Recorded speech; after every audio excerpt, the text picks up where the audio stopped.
Hey everybody, I'm Russell Cedarberg living in Atlantic Beach, Florida.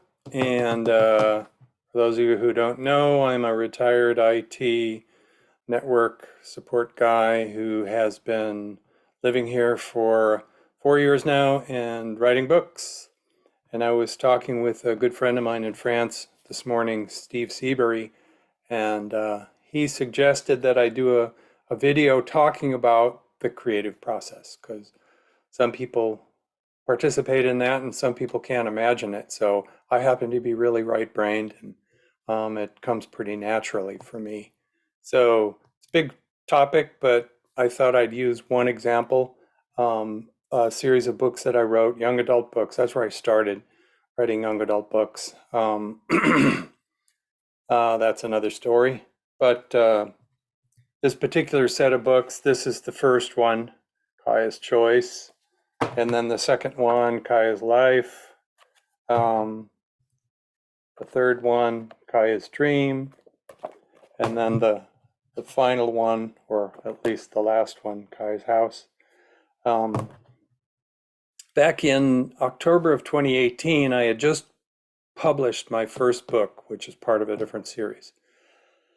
And it's a series, another young adult series of books, sort of like the Hardy Boys in the old days. And I had just started working on the sequel, the second book. And one morning I got up, it was about October or so of 2018, and this idea just came to me. And I'm a very visual person, and this is how it happens with me sometimes, is I can just see things. And oh, that's a cool idea. And when the idea first came to me, it was an idea about Kaya, this blonde-haired, blue-eyed high school kid who was adopted and raised by Japanese people. A whole scenario just landed on me like a ton of bricks. And it was so visual in the beginning, I thought it was an idea for a movie. And I thought, oh, that's really weird to get an idea for a movie because I don't make movies. And so for a couple of weeks, the idea didn't go away, it developed. It kept developing. I kept thinking about this character and, the scenario. And I actually started to plot out, name her parents and name the place where she lived, where she was raised, and the high school she went to. And suddenly I realized, well, this is a book. This isn't a movie, this is a book. Well, we moved. A month later, we moved to Florida. It took us a few months to get settled here in Florida. It was a really traumatic move. Moving 3,000 miles, I don't know if you've ever done it, but it's not fun. Driving the truck all the way across country. Anyways, so April 1st of 2019, I sat down and I started writing the book. And so what does that look like? For me, what it looks like is I sit down here at my desk. I start thinking about the character, the situation. When I start a book, I don't know where it's going. The characters sort of drive where it's going. And what I see in my imagination sort of drives where it's going. And so this girl,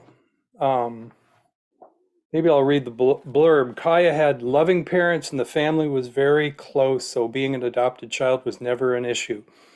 It also wasn't an issue when Kaya did a DNA test and discovered that she had a biological brother and two sisters. But when Kaya found out that her birth mother had tried to get an abortion, it was a huge issue. This was something that could easily ruin her life. Kaya and her newly discovered siblings would need to diligently work together to keep their fledgling relationships from being broken right when they were just beginning. And so that's a scenario, and that's a scenario that landed in my lap, which is just an interesting thought. And it's a thought that had never occurred to me before. So the way I write, the way I progress in a book, is I sit down, I start working on wherever I left off. Maybe I'll read through a little bit of what I read before, and then I visualize what's happening. And I just picture in my mind, well, what's happening now? What is she going to do? this just happened yesterday. How is she going to respond to this? What's happening with the other people in her life, and how are they going to respond to the situation? And I just describe what I see. And that's how the book progresses. And I really never know where the book is going until it's done. Now, of course, I personally believe that this is Holy Spirit. I believe Holy Spirit sits here with me all the time, has a story that he would like me to tell, and then begins leaking information to me on a daily basis. Sometimes it's a minute by minute basis. I mean, there was one book, I thought I was reaching the end of the book.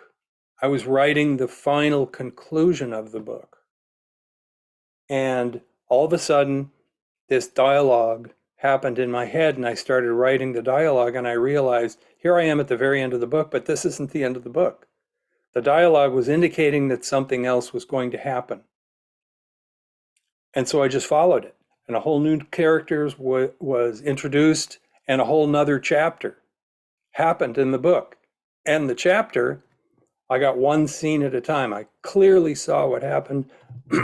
I sat and wrote and described what I'm seeing is happening. And then I don't know what's going to happen next. I mean, in this book, I introduced a bunch of variables that, well, what's going to happen now? I have no idea. I have puzzles now, and I don't know how to solve them.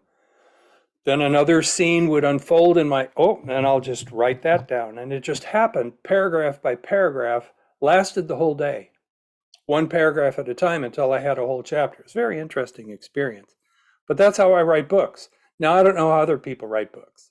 I know that some people are very methodical and they outline the book real carefully and they know where it's going and they try to figure out ways to get the storyline and the characters to move towards this conclusion that they want to reach in their storyline. But my stories, none of my books have ever been written that way.